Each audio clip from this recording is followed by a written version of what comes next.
Алло, Бізде алғашқы тапсырма. жақсы. Қуаттылар лигасы жинау керек.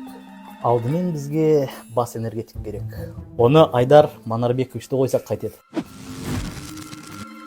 Берпейісов Аян Есімханович біздің төре қонағымыз.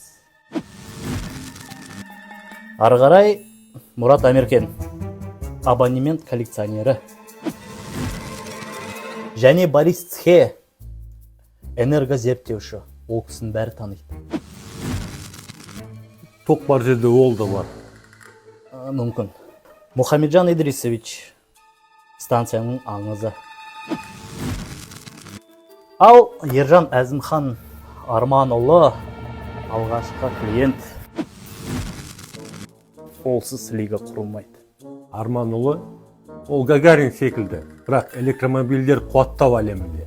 Сен ақылды сөз айтатынды білмеп. Бірақ лига құрылды. Керемет топ болды.